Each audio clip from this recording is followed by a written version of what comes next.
Welcome to the Making of a Nation, American History in VOA Special English. A new leader stood before the American people on March 4th, 1913. He was Woodrow Wilson, the 28th President of the United States. Wilson belonged to the Democratic Party. He was progressive in his belief that government should take an active part in efforts for social reforms. This week in our series, Kay Gallant and Harry Monroe begin the story of Wilson's presidency.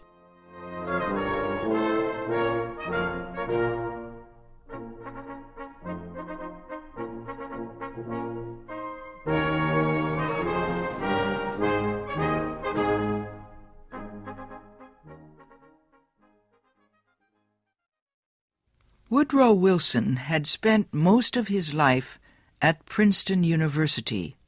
First, he was a professor. Then he was university president.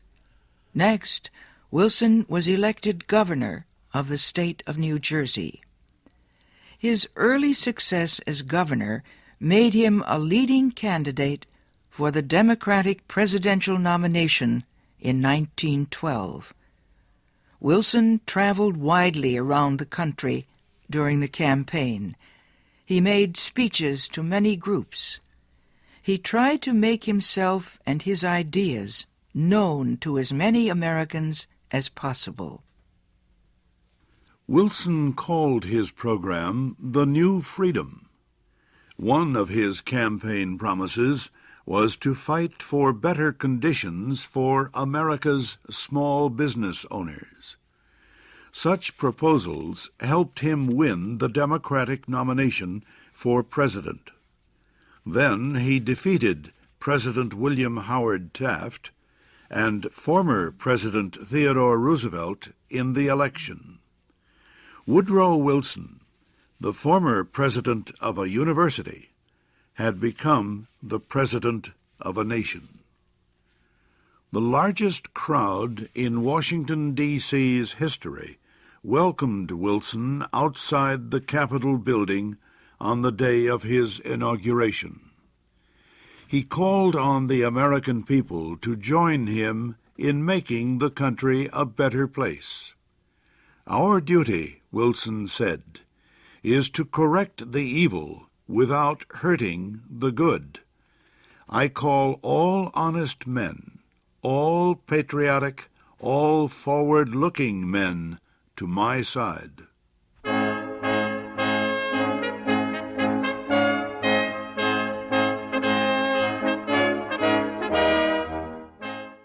Wilson wasted no time. He immediately called a special session of Congress to act on Democratic campaign promises to reduce import taxes or tariffs. Wilson felt strongly about the need to reform these taxes.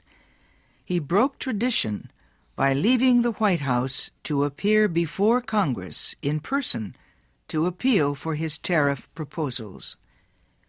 Many members of Congress opposed Wilson's plans, but the new president used the results of a Senate investigation to win the fight.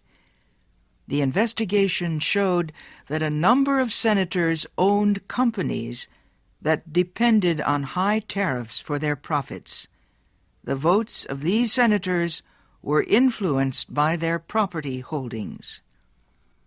Public knowledge of the situation forced many of them to give up their holdings and stop resisting tariff reform. Congress finally approved Wilson's proposals. Lower tariffs reduced the amount of money taken in by the federal government. So the Senate also approved a tax on income or earnings. A constitutional amendment had been passed earlier to permit such a tax. President Wilson and the Democratic Party were pleased with the new tariff and income tax bills, but they were far from finished. Next, they turned their efforts to reform of the banking industry. For several years, many people had recognized the need for changes in the banking system. The old system of uncontrolled private banks had developed years earlier, before the United States became a major industrial nation. Many people agreed that a more modern system was needed, but they could not agree on details. President Wilson said control of the nation's wealth was held by too few men. He noted a report that said just 2 men controlled 10% of the total wealth of the United States. Wilson said the nation needed a money supply that could be increased or reduced when necessary to correct economic conditions. He said a method was needed to let banks help each other during economic emergencies. And, he said, laws were needed to prevent a few wealthy men from using the economic resources of the country for their own purposes. Finally, Wilson said the control of this system of banking must be public, not private. It must belong to the government itself. Wilson called his proposal for a central bank the Federal Reserve System. Under the plan, the nation would be divided into 12 areas. Each area would have its own Federal Reserve Bank. These area banks would not do business with the public.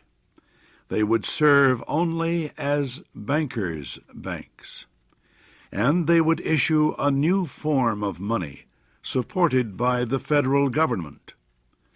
Most important, the leaders of the new system would be chosen by the government, not by private business.